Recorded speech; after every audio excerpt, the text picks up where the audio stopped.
Hey, Blue Ribbon Garage, welcome back. It's been a minute since I've put a little something together, but here we go. Just give you a little rundown of what all has been done to Babe the Blue Truck, so named. Um, we've got a matching set of not so good tires, but the wheels match, and that's okay. So, tonight, I put on plug wires, took the gas tank off to see what the situation was with the gas tank. I've been running it off my hot rod fuel cell there. Cool little boat cell there. Took the gas tank out of the bottom. Luckily, actually was able to get the two bolts that hold the straps on off without breaking anything. I was pretty proud of that. But anyway, the tank shot. I mean, it seals well. I mean, it doesn't seem that there's any, from the outside, like there's anything wrong with it. However, I took my handy dandy big inch screwdriver here, and it is full up to about there in rust in the bottom of it. So I don't even think I want to mess with it. I think I'm just going to get a new tank. I've been in contact with a gentleman that sells a poly replacement tank, and I believe once I save up some pennies, I think I'll go ahead and pick up that bad dog and throw her under there, and I'll never have to worry about it again. But I kind of wanted to do a little walk around of Babe here. Um, she's got a nice little setup in her. Um, Trying to get her together for by next weekend. My son's having a trunk or treat.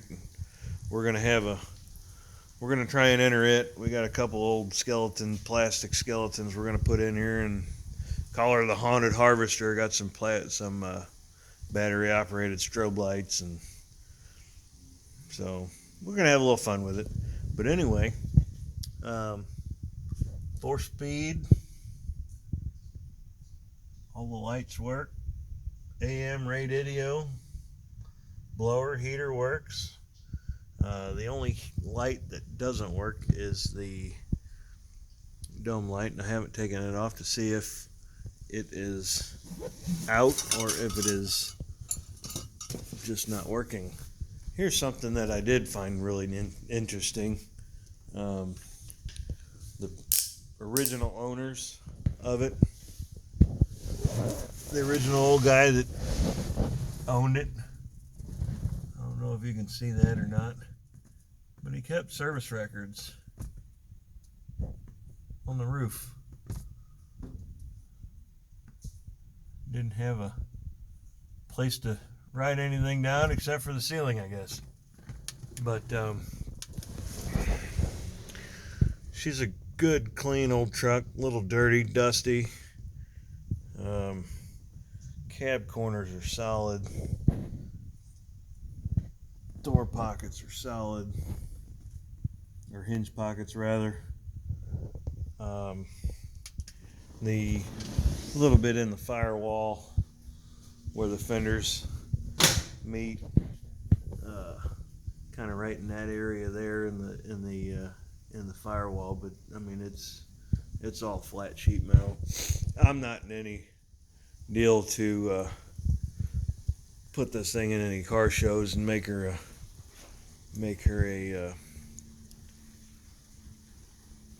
full resto. But I mean, grill's straight. The fender on this side is been replaced. The fender on the driver's side has this motif, the tritone all the way up to the front bumper with the chrome, matching chrome around it. It looks really pretty. Um, I don't know how to do that without making it look new on this side. So as of right now, until I figure it out, here she sits.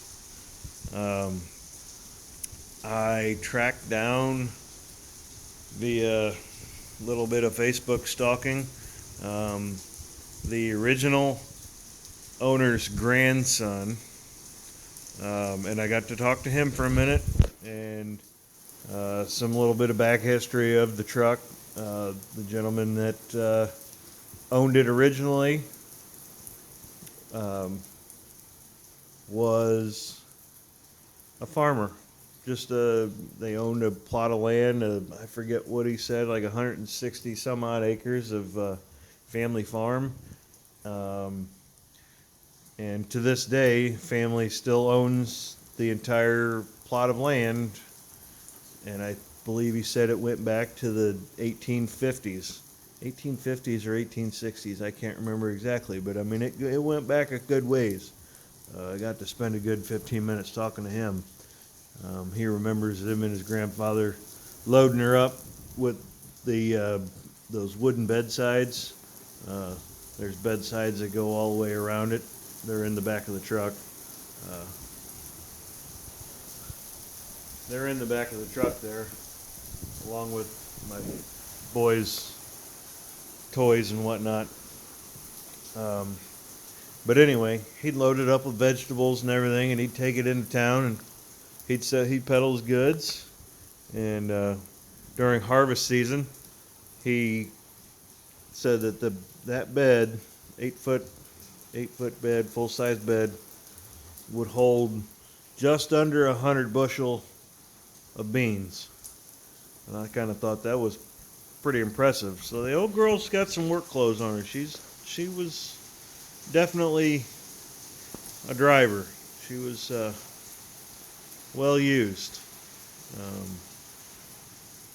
And he had mentioned that the original engine had been replaced, and the engine that's in it now is roughly 30,000 miles. And he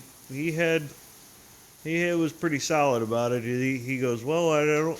Whenever I talked to him, he goes, well, the odometer on a truck, if I remember right, has somewhere around the neighborhood of 80,000 miles. And I mean, he was almost spot on. It's got 84,000 on it. And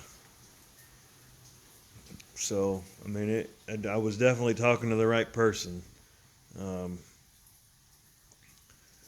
What else?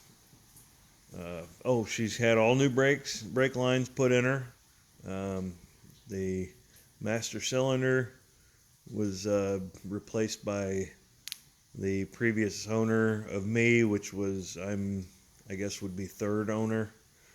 The gentleman that I traded one of my 59 International dump trucks for is the one that replaced that.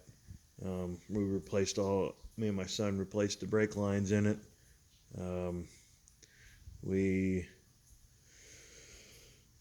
The only thing left outside of replacing the tank, and we'll get to the exhaust there, the brake cylinder on this side is missing the bleeder screw, so I'm going to have to extract all the 3/4 ton axle stuff and get in there and get the brake cylinder off of there and replace it so I can get all four wheels stopping. But we've had it around the neighborhood a couple of times, and it runs pretty good outside of having some worn out shocks, and it rides like a marshmallow. I mean, this thing's bouncing all over the place and that, but I mean, it's a 75, so I mean, it's gonna be. So this is what we're gonna put on for exhaust. Some Thrush glass packs here. It's got True Duals underneath of it, so I think it'll sound pretty good whenever we get it done. Hopefully next couple of days. Like I said, next weekend is the weekend of the trunk or treat, so we're gonna try and get it get it all buttoned up uh, enough to drag itself up there and have a little fun with it. So let's see here. I don't think I put a new carburetor on it. Put the if anyone has a pick 'em up truck like this, and is just looking for a new carburetor setup for it. I got the Holley 2300, and it was plug and play. I mean, I don't know how else to say it. I took the old one. I mean, the old one that I had on it originally from the gentleman that I got it from had fiddle farted around and gotten a 2100 Autolite carburetor put on it, and it worked kind of sometimes. And I just got tired of tinkering with it, and I rebuilt it, and it still didn't work right. So I said, you know what? Let's just not mess with this anymore. So we got us a Autolite or a Holley 2300 and bolt on, hooked some gas up to it. I had my 8-year-old pump the gas twice, fired right up. I mean, it was maybe 3 cranks of the engine, and it was fired up and idling. So unless you're gonna go big and do a bunch of other stuff, if you're gonna do stock truck or a stock carburetor style, that would be my suggestion. I'll pop the hood here, and like I said, I really haven't done a whole lot to it other than bear with me, I'm going to take this tank in.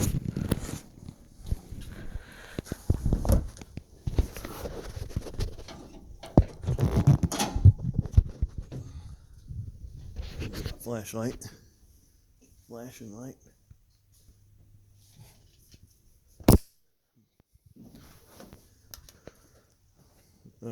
Put new spark plugs and wires on it this evening. That's my A1 radiator bottle fix. Got the Super Sport high speed breather dealio there going on. Please don't make fun of my bending skills. New battery. One issue I am having is the lights are surging. They are pulsing, I guess you would say. They'd get bright and get dim, get bright and get dim, and I've been told it's either the alternator regulator or it is a ground issue. And I've taken a couple of grounds off, and I've sanded off the body and the screw and the deal and the connector and cleaned it up, but it didn't seem to help. But and that was an O'Reilly special carb topper, because the original obviously will not fit. I tried an Edelbrock one. It did not fit, and I don't. It was just a $30 O'Reilly special air cleaner top to get that going. But they said it's the carburetor underneath there. She's running like a champ. She every time I get in it, fire it up a couple of pumps, and I mean, it needs exhaust, so I mean it's more of a growl like a tiger, not a purr like a kitten. But the guy that I bought it from, he spent a little money on it. It's got the button tuck seat, the custom upgraded interior, got that dash, got a nice the floor in it is still really nice. It's got the I guess you'd call it like a vinyl floor, but it's the original vinyl floor. It's got the IH stamped in it still. Um, yeah, I mean, it's for what it was a very solid truck. I've seen a lot worse.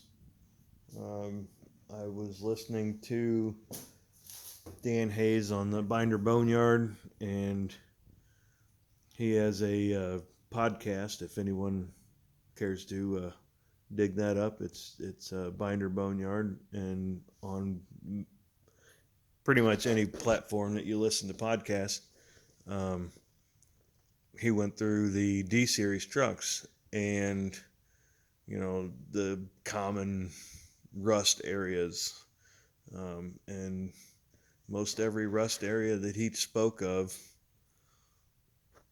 it was non-existent on this truck. So I mean, I'd like to say I mean, it's a solid rig. It's a solid rig. Um, but like I said, it's not going to be a full resto. If anyone watches truck videos on YouTube, Jeff Bradshaw, with Redneck Restoration or Tired Iron or oldiron.com. I forget which one it is, what his website is, but Redneck Restoration.